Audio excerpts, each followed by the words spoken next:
दोस्तों आज हम बात करेंगे जे.आर.डी टाटा की, जो नहीं चाहते थे उन्हें भारत रत्न दिया जाए। वो ऐसे भारतीय थे जिनके निधन पर संसद को एक दिन के लिए स्थगित रखा गया था। चलिए दोस्तों आज हम जानेंगे जे.आर.डी टाटा का जिंदगी का सफर कैसा था।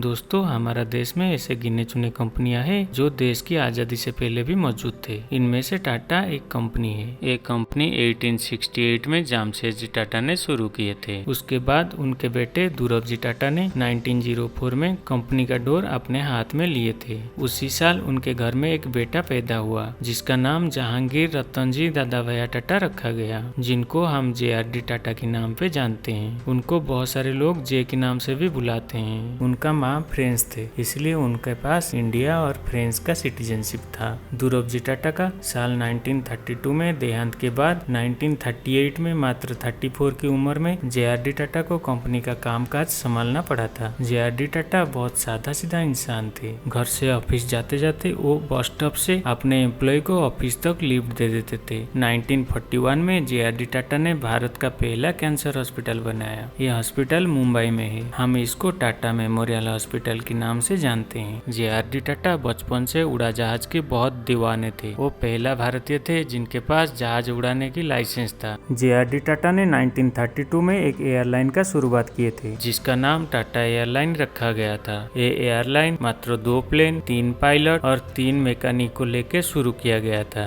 जे.आर.डी टाटा मालिक होने के बावजूद खुद फ्लाइट उड़ाते थे। कम से कम हर 15 दिन में वो एक फ्लाइट जरूर लेते थे। इससे वो पूरी टीम का मनोबल और बढ़ाते थे। जे.आर.डी टाटा एयर होस्टेस की यूनिफॉर्म से लेकर प्लेन के पर्दों तक हर चीज का ध्यान खुद रखते थे। पंक्चुअलिटी और एक्यूरेसी के मामले में जे.आर.डी टाटा को कोई हरा नहीं सकता। एक दिन को पायलट कैप्टन विश्वनाथ उनके साथ फ्लाई कर रहे थे।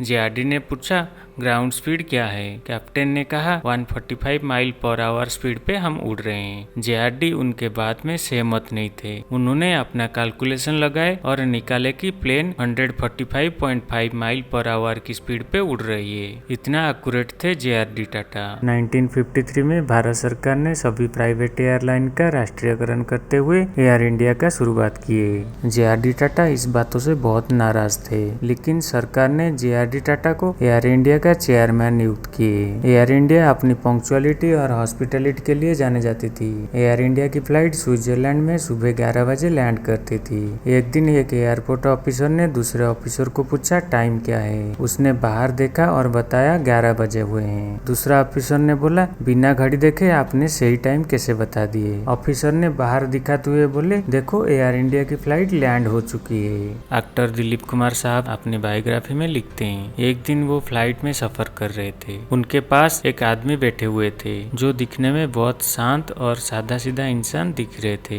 पूरी फ्लाइट में सब लोग दिलीप कुमार साहब को घूर घूर कर देख रहे थे, मगर पास में बैठा हुआ वो आदमी ऐसे ही चुपचाप बैठे हुए खिड़की से बाहर देख रहा था।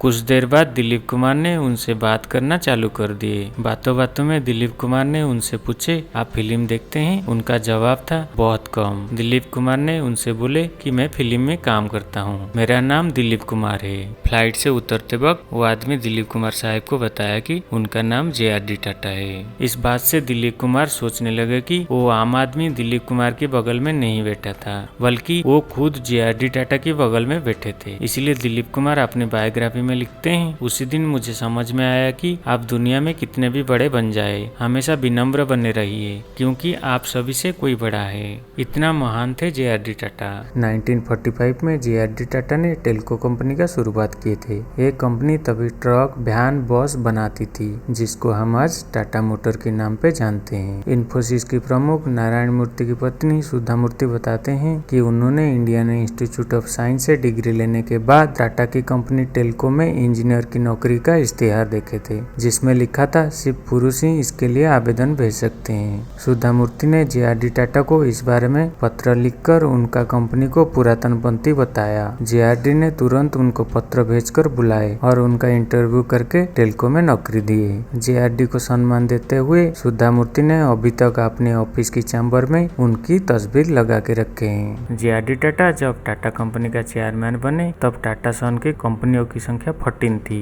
लेकिन जेआरडी जब रिटायर्ड हुए टाटा सन की कंपनियों की संख्या 95 थी। जेआरडी टाटा अपने कार्यकाल में टाटा कंपनी का टर्नओवर 17 करोड़ से 10,000 करोड़ तक कर दिए थे। जेआरडी टाटा को भारत की सर्वोच्च सम्मान भारत रत्न सम्मान से भी नवाजा गया है। जेआरडी टाटा हमेशा कहते थे, मेरे लिए देश पहले और कंपनी बाद में। दोस्तों, ये था जेआरडी टाटा की कहानी। अगर मेरा कहानी आपको अच्छा लगा please like and subscribe my channel और बेल आइकन को दबाना मत भूलिए। आपका बहुमूल्य समय देने के लिए धन्यवाद।